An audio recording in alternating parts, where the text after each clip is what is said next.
Hi, I'm Tom, and I'm back with another hobby and lore video. In this one, I'm going to be converting and reposing an old monopose and stiff-looking Contemptor Dreadnought from the old Betrayal at Calth box set into something more dynamic and something that ties into my army and theme a little bit better. Later on in this video, and there will be a timestamp here or a chapter to go to, there will be some lore about the Contemptor Pattern Dreadnought, if that's all you're here for, which is totally legit, by the way. Let's get started on the conversion though. With the models stripped and disassembled as much as I can, I'm ready to start this project. I can't disassemble them entirely because they were plastic glued, and that is legit. I actually have two of them gifted to me by my friend Osiron, who wanted the new multi-pose Contemptor, which is awesome, of course, but I can put these guys to good use, for sure. I have loads of spare bits from previous dreadnoughts, both resin and plastic. I'm only building one of them in this video, and it's for the list that the last couple of videos have been about. And for this particular dreadnought, the loadout is a Gravis melta cannon and just a Gravis power fist with a combi bolter in it. But to future-proof it, I'm going to magnetize the weapon options. At this point, I'm just sifting through my bits, seeing what I have, and trying to decide what I'm going for. If you have one of these, the conversions is actually quite simple, because the joints are actually kind of easy to modify. Just take a knife. This knife is a little bit dull, but if you have a sharp knife, this goes very quickly. Just chop off the legs, and if this is all you're gonna do, this works out great. I have an old Betrayal at Calth Dreadnought that I did this to. Just put one leg forward, one leg backwards. You don't have to do anything more than that to spice it up just a little bit.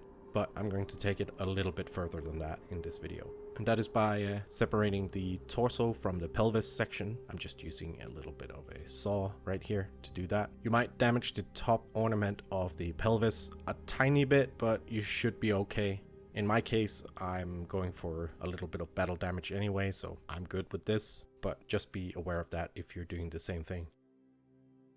As part of my visual fidelity upgrade to this dreadnought, I'm just drilling out the barrels of the combi bolter in the fist.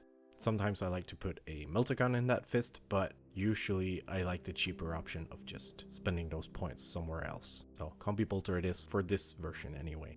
As you probably noticed, there are more close combat arms, so I'm sure I'll put some in there. Time to amputate one of the weapon arms. As you can see here on one of my Imperial Fists arms, I have magnetized that. And again on the Betrayal at Calth, it's a simple chop. Wish I had a sharper knife when I did this, but it's quite easy. You can see just above that curved plate, you can just chop it off there and you're almost good to go.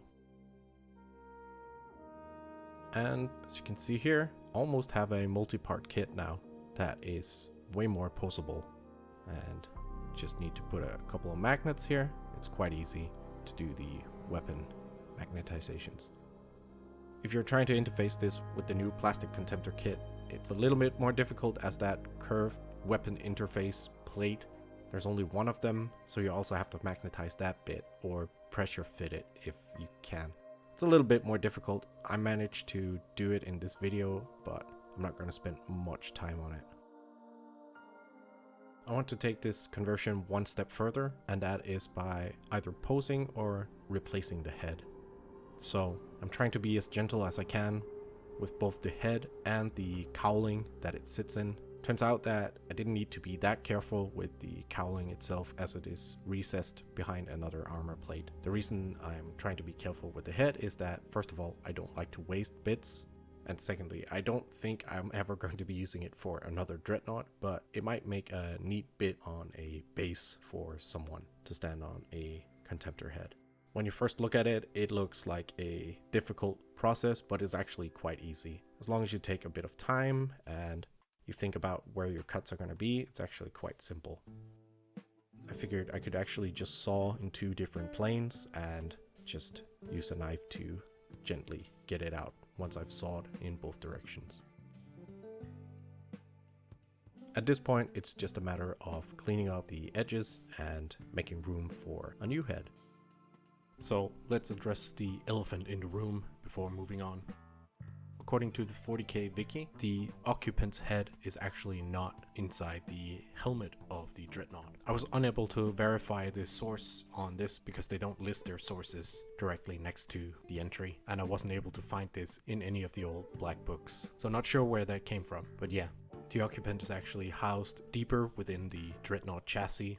The helmet is there to act as a sensor bay with auspex and viewfinders and whatnot, and it helps the occupant feel like he's still alive and has full functionality of his body, to a certain degree, of course. That's a bit of a bonus lore outside of the lore section. So while that might be official lore, and I don't doubt it at all, it is actually still lore accurate, because what I'm making here is what is called a Contemptor Cortus Dreadnought. It doesn't have rules in Heresy 2.0, but you'll hear more about this in the lore section of this video. So, elephant addressed. Here are some heads from the new World Eater's Berserker kit, and since I've removed the head from the Dreadnought, I can more easily sample which head would look great in there. Again, lore-wise, I am fully aware that this is not where the head of the pilot normally sits, but I'm making an exception for the rule of cool. Also, fidelity increase time here, just making a little bit of an indent and a drilling of the exhausts to make it more up to date.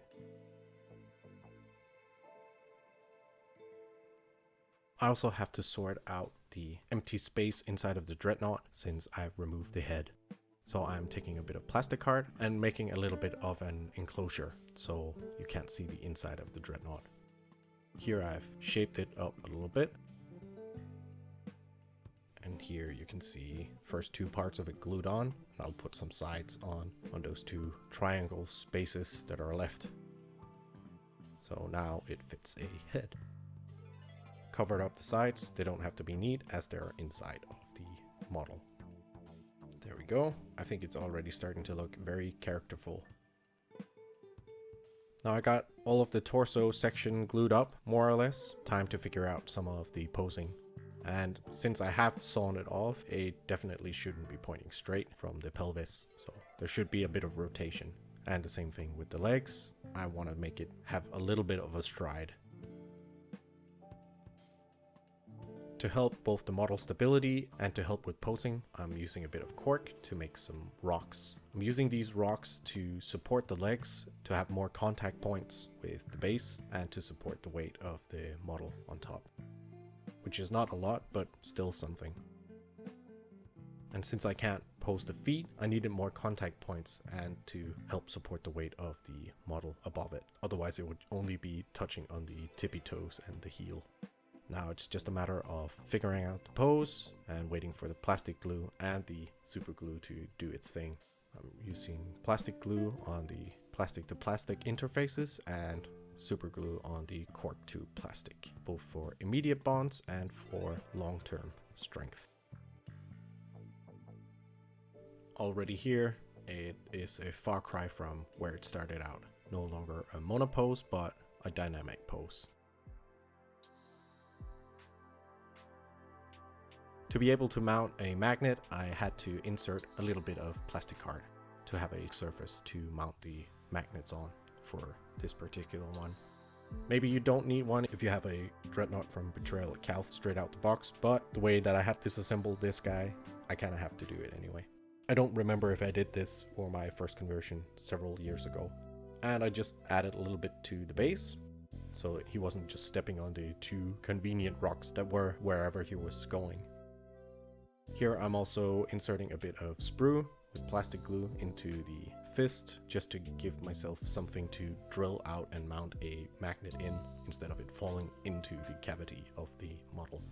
Time to add some bling to the Dreadnought and to tie it into the mid-late heresy-ish kind of vibe that I'm going for with my World Eaters. So I've added a little bit of spikiness and trophy rack-ish stuff, especially this chain loincloth with a trophy on it. I think it was pretty cool. All I had to do was shave it down and make the top fit the ornamentation on the pelvis, which was quite easy, so I didn't show that.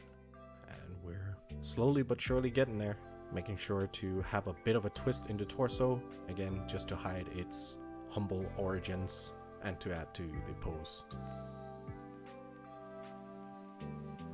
I think it's looking pretty dang cool, to be honest.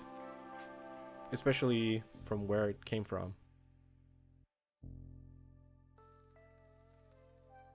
I didn't film all of it, but while I'm working on this, I'm also working on a Leviathan that I'm salvaging and adding to this particular army. I've added a couple of spiky bits to this Leviathan and a big Chaos Vehicle sprue spiky trophy rack upgrade on there as a sort of Iron Halo thing. I didn't film much of the Leviathan stuff, but you will see a couple of painting segments in the background while I do the lore bit for this video. Here he is, along with some of the other guys that I need to paint up for the list. Now I'm going to be painting him alongside my Leviathan, and I'm going to be going into a little bit of the lore of the Contemptor Pattern Dreadnought, so let's do that. Before we talk about the Contemptor and its subclasses, we first need to briefly go through what a Dreadnought is. There are many patterns of Dreadnought, but the concept of them stems from the Dark Age of technology. They are heavily armed and armored robotic walkers, and in the Space Marine legions, they are piloted by a Space Marine who has been wounded so grievously that the apothecaries and tech marines cannot mend him with surgeries and bionics, but there's still enough spark of life and will left in the body to endure the encasement within a Dreadnought's cyborg frame. Encased within a walking sarcophagus, the warrior is sustained and able to fight for his legion for centuries or even millennia to come. Dreadnoughts as a concept has been in use on both Terra and Mars by techno-barbarians. But before the Astartes and the Custodes, the Dreadnoughts were not nearly as effective or as long-lived as with these superhuman pilots. This brings us to the Contemptor Pattern of Dreadnoughts. First up, let's start with what is referred to as the Contemptor Prime variant that all the other subclasses are based off of. The Contemptor Pattern of Dreadnought is a relatively recent design and regarded as one of the most powerful and advanced patterns of Dreadnought of the Great Crusade. This is largely due to the incorporation of arcane systems and technologies of the Legio Cybernetica of the Mechanicum.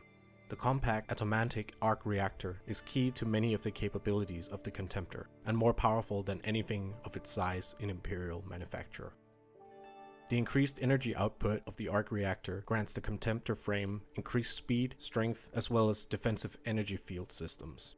Fun fact, the technology from these protective energy fields that the Contemptor was able to project would later be refined into the storm shields wielded by Terminator squads. The arc reactor is also the reason why a Contemptor is a rare sight in the 40k setting. Not only is the arc reactor difficult to maintain, it is also prone to catastrophic failure if breached, resulting in a total loss of the Dreadnought frame. Even with this risk, the design was incredibly popular in all legions throughout the Crusade and Heresy. Another little fun fact from my research, there is a monument of a Contemptor Dreadnought on Necromunda. So if anyone is making a Necromunda board and want a fun piece of terrain, you can make a Contemptor into a statue.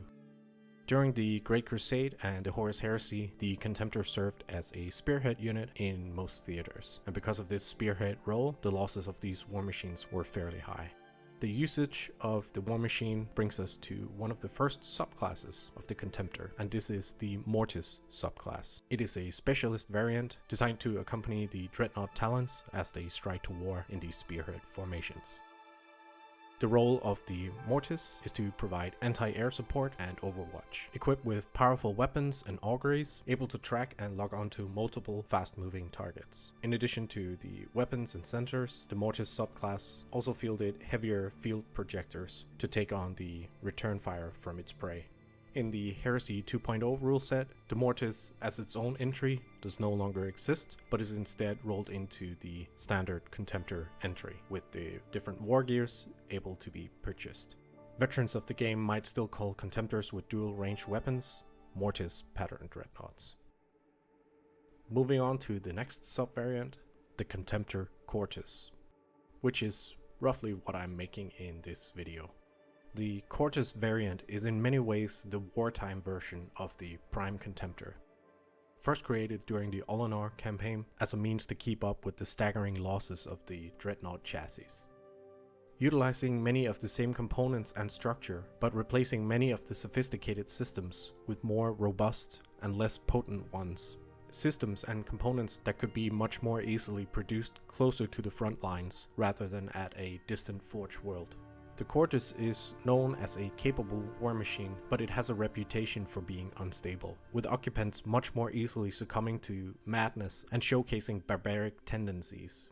The reactors were also constructed without the core failsafe protocols, allowing it to be overcharged for added benefits, although this did make the reactor much more unstable and even more likely to detonate than the already volatile version on the Prime variant.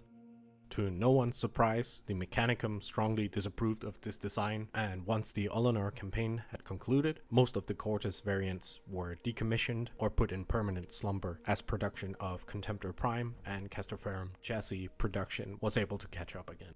Had the Horus Heresy not happened, the Cortus story would probably have ended here, but during the Heresy the plans were resurrected and new frames were made, either from scratch or from salvaged Primes and Mortis Patterns.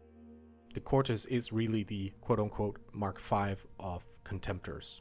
Sadly, there are no rules for the Cortus in the 2.0 rule set. It did have some funky ones in 1.0 with the overcharged reactors. In the case of my Dreadnought, I think we can excuse the head being in the wrong position as just an example of a Cortus pattern where stuff was improvised in the field. And this mortally wounded warrior wanted to feel the blood splatter on his own physical face as he slaughtered the enemies of the 12th. In a way, these are the Contemptor variants available to all of the Legiones Astartes. With one maybe caveat that we'll get onto now, but it is technically a Legion specific variant. And that is the Osiron subclass of Contemptors, fielded by the Thousand Suns Legion. So the internment of Psykers into the medically induced half-life state and interfacing with the Dreadnought sarcophagus had been problematic to say the least, with every attempt ending in swift madness, death, or in some instances, malign psychic phenomena. It was only when Magnus, as part of the wider Librarius project, decided to focus on the issue that a solution was found. The solution was a complex psychometric barrier lattice for the living brain of the mortally wounded Psyker. He named this device the Osiron. Incredibly difficult to construct, even for the Imperium's foremost Psi Arcanists. The Thousand Suns fitted the Osiron device into the highly adaptable Contemptor Dreadnought chassis, with incredibly powerful results. Not long before the Council of Nicaea, Magnus gifted the schematics to create these dreadnoughts to all of the other legions.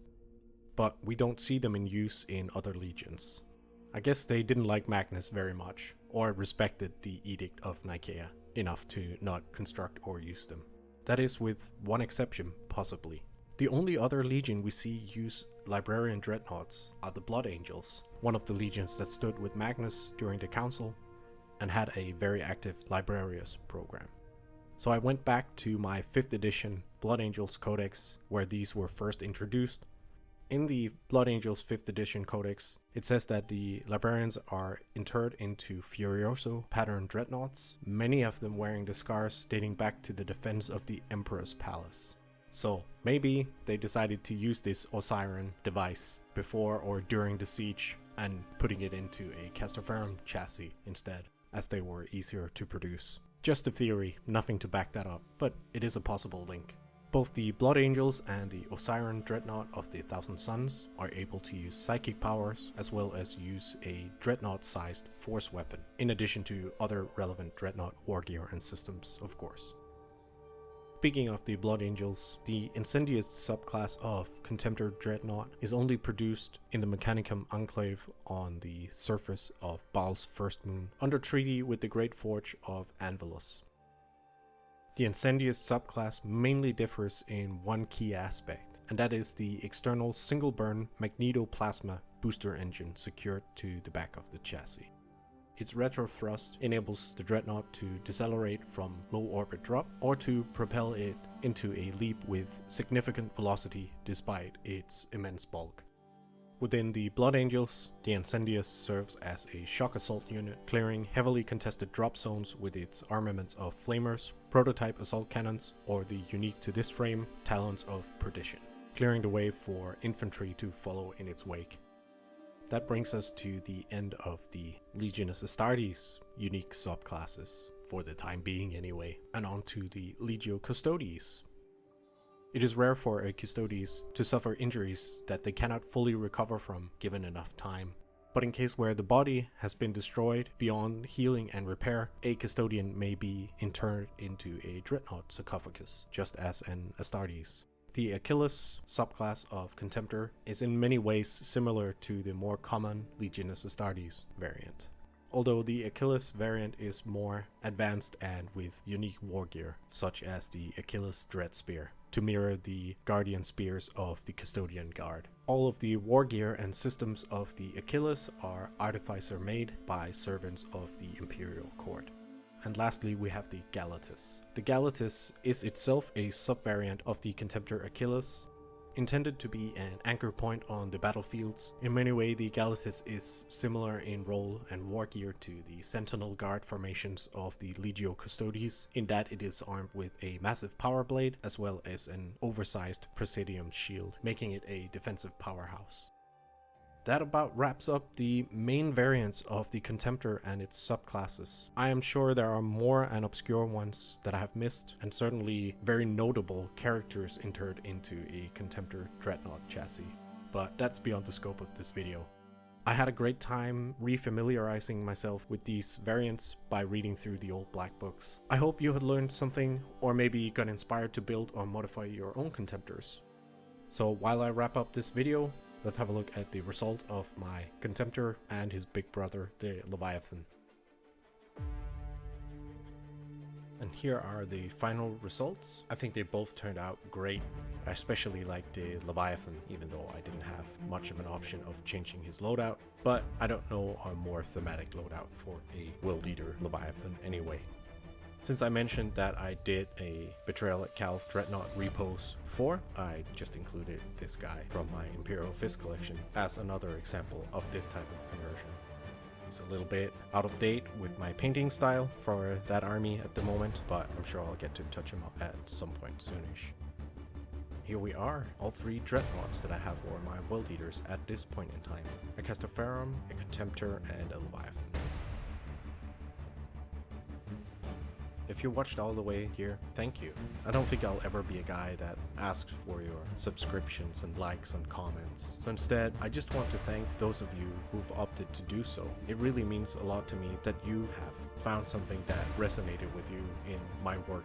That really means a lot to me. So thank you for that. And even if you just watched the video, also thank you for that. At some point, I might be able to make $1 off of YouTube just by watches, but we're not there yet. Anyway, thank you so much for watching, and I hope to see you in a future or past video. Cheers.